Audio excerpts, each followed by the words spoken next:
Untuk sebagian orang, in this economy, dengan nilai tukar rupiah yang semakin melemah, harga bahan baku yang semakin mahal, pasar mobil bekas mungkin menjadi pilihan yang sangat menarik. Kenapa? Ya karena mobil dengan harga di bawah 100 juta rupiah saat ini sudah cukup banyak yang menarik. Mulai dari desainnya yang menarik, performanya yang menarik, bahkan sampai fiturnya yang cukup menarik juga. Ya, di tahun 2026 dengan budget di bawah 100 juta atau bahkan cuma di 50 jutaan aja, kalian udah bisa mendapatkan mobil yang menarik di pasar bekas. Sebagai contoh, Avanza Xenia generasi kedua. Mobil ini kalian bisa dapatkan dengan harga di bawah 100 juta. Emang sih, desain dan fiturnya nggak menarik, tapi durabilitasnya sangat menarik. Buat kalian yang doyan jalan-jalan jauh, kayaknya cocok pilih mobil ini. Tinggal tambahin fitur hiburan di mobil ini, Avanza udah lebih dari cukup untuk mobil di rentang harga segitu. Kemudian ada Honda Jazz GD3 atau GE8 kalau beruntung. Desain mobil ini masih cukup menarik juga, fiturnya pun juga cukup aja, performanya ya masih cukup oke. Dengan harga di bawah 100 juta, lagi-lagi Honda Jazz udah lebih dari cukup. Kemudian selain Jazz ada Yaris Bakpao generasi awal. Sama halnya dengan Jazz, mobil ini masih cukup menarik dengan budget segitu. Dan sebenarnya masih banyak mobil yang cukup layak dibeli di pasar bekas di tahun 2026 dengan budget di bawah 100 juta. Tapi yang namanya pasar bekas, pilihan di budget yang sama terkadang terlalu banyak. Sampai-sampai mungkin sebagian dari kalian akan bingung, karena walaupun luas, tapi budget juga menjadi pemisah antara pilihan tersebut. Jadi dengan budget yang terbatas, sebenarnya cara paling aman buat kalian membeli mobil bekas adalah belilah mobil yang sudah terjamin keawetannya. Belilah mobil yang spare part-nya melimpah. Maksudnya di sini adalah spare part aftermarket-nya yang melimpah, karena ini akan menolong dompet kalian ketika mobil kalian rusak. Dan yang pasti belilah mobil yang harganya juga stabil. Dan kalau ngomongin budget 50 jutaan nih, sebenarnya ada satu mobil yang sebaiknya jangan kalian lirik apalagi kalian beli. Ya, itu adalah Nissan Livina L10 tahun 2007 sampai tahun 2009. Namun kenapa? Bentar. Kita harus mengakui, Nissan Grand Livina generasi L10 yang keluaran tahun 2007 sampai 2013 sebenarnya adalah mobil yang sangat nyaman dengan kenyamanan berkendara layaknya sedan. Dan mobil ini menjadi pesaing terkuat Avanza di pasar bekas. Kenapa? Dengan harga yang lebih murah, Livina sama-sama memberikan konfigurasi 7-seater. Kemudian Livina sebenarnya memberikan performa mesin yang sedikit lebih baik daripada Avanza karena Avanza yang dijual dengan harga mirip Livina cuma di varian 1300. Dan untuk perihal kenyamanan, Livina jauh lebih baik daripada Avanza tahun segitu. Bahkan kalau menurut saya pribadi, Livina L10 masih memiliki kenyamanan yang jauh lebih baik daripada mobil LCGC modern. Namun walaupun mobil ini memiliki kelebihan dan kenyamanan yang cukup nyaman, tapi alangkah bijaknya kalian tetap memilih mobil lain daripada Livina L10 ini. Kenapa? Yang pertama, penyakit permanen yang dimiliki mobil ini, yaitu ngelitik. Sebenarnya ngelitik ini bukan penyakit bawaan, tapi jadi kayak penyakit tetap aja. Karena mau bagaimanapun ketika kalian beli baru mobil ini, kalian tidak akan pernah ngerasain yang namanya ngelitik. Namun dalam beberapa tahun pakai, baru deh penyakit yang susah hilang ini akhirnya muncul di mobil ini. Kenapa mobil ini bisa ngelitik? Jawabannya karena sebenarnya Livina L10 nggak bisa minum Pertalite. Karena bagaimanapun kompresi mobil ini cukup tinggi, makanya mesinnya cenderung lebih panas jika dibandingkan mobil lainnya di cc yang sama. Dan mesin dengan karakter kompresi tinggi ini wajib minum BBM RON tinggi minimal 92. Makanya user Livina yang menggunakan bensin Pertamax, mereka banyak yang bilang kalau ngelitiknya jarang kambuh. Namun walaupun menggunakan BBM RON 92 secara konstan, bukan berarti mesinnya akan anti ngelitik, karena hal utama yang membuat Livina L10 ngelitik adalah EGR. Ya, Livina L10 untuk memenuhi emisi menggunakan EGR. Yang mana cara kerja EGR di Livina L10 dengan mengembalikan sebagian gas sisa pembakaran kembali ke dalam intake manifold. Masalahnya adalah gas sisa yang dimasukin lagi itu membawa uap oli kotor dan karbon, dan hal ini bisa mengakibatkan karbon tersebut menumpuk dan mengerak di kubah ruang bakar dan katup mesin. Dan kerak karbon yang panas ini akan bertindak sebagai bara api kecil yang memicu bensin terbakar lebih awal.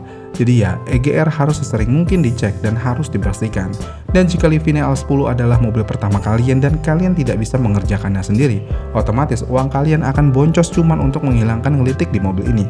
Belum lagi karena EGR cara kerjanya seperti itu, intake manifold juga akan gampang kotor. Yang berarti hampir setiap ganti oli untuk menjaga mobil ini dalam kondisi prima, maka kalian harus sering-sering bersihin intake manifoldnya. Kemudian selain mesinnya, part Nissan juga terkenal mahal. Sebenarnya hal ini nggak juga. Tapi kalau perihal part original, ya memang harganya cukup mahal, tapi nggak mahal-mahal banget dan nggak terlalu berbeda dengan mobil di kelasnya. Masalahnya adalah keawetan partnya yang jadi masalah.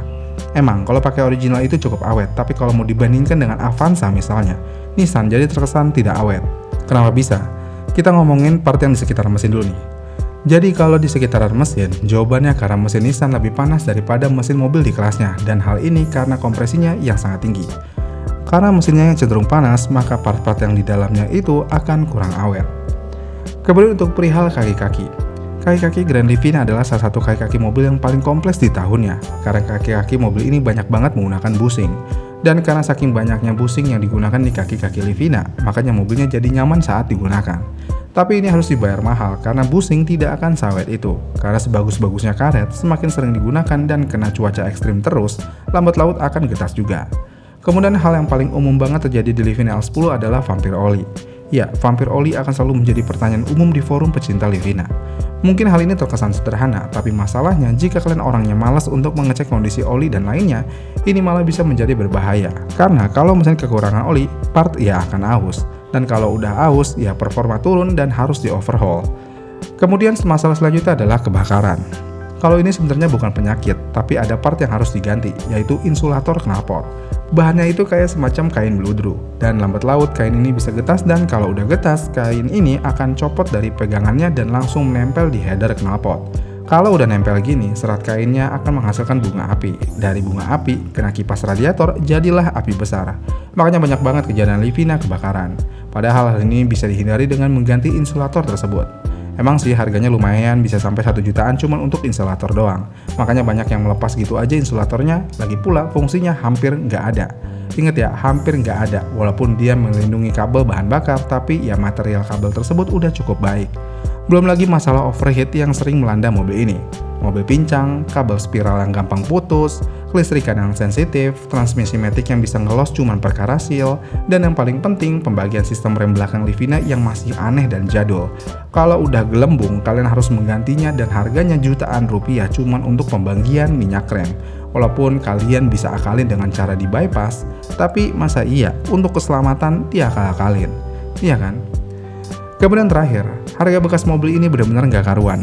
Tahun kemarin masih di 60 jutaan, tahun ini udah di 50 jutaan dan akan turun terus. Ya, harga bekas Nissan Livina nggak pernah beres, jadi buat kalian yang mau punya mobil sementara, hindari Livina L10, karena kalian akan rugi dalam beberapa saat pakai aja. Dan jualnya lagi pun agak susah, karena peminat mobil ini sebenarnya kurang banyak. Namun walaupun begitu, secara keseluruhan Livina sebenarnya mobil yang masih oke digunakan, karena mobil ini memiliki kenyamanan sekelas sedan. Namun di luar dari itu, mobil ini hampir nggak ada kelebihan lainnya. Lampu kabin depan nggak ada. Mobil panjang tapi nggak double blower AC-nya. Jadinya konfigurasinya cukup aneh. AC nomor satunya udah kayak AC nomor 2 di mobil lainnya. Kemudian ban belakangnya chamber, sehingga akan selalu makan sebelah. Belum lagi tapakan mobilnya, bagian belakang lebih pendek daripada bagian depan dan lainnya. Jadi ya, satu-satunya kelebihan mobil ini cuma nyaman di kaki-kakinya aja. Udah itu doang. Oh iya, sama murah harganya saat ini. Tapi kalau ngomongin jangka panjang, apalagi mobil ini sudah sangat berumur, lebih baik kalian hindari total mobil ini kalau nggak mau sering-sering ke bengkel spesialis Nissan. Karena ya selain waktu yang habis, uang kalian bakal habis kalau ngurusin mobil ini di bengkel. Beda cerita kalau kalian suka ngerjain sendiri, sepertinya merawat Livina hanya akan menghabiskan waktu kalian aja. Gimana nih menurut kalian? Apakah separah itu merawat Nissan Livina L10? Komen kolom komentar di bawah ya, dan sampai jumpa di video selanjutnya.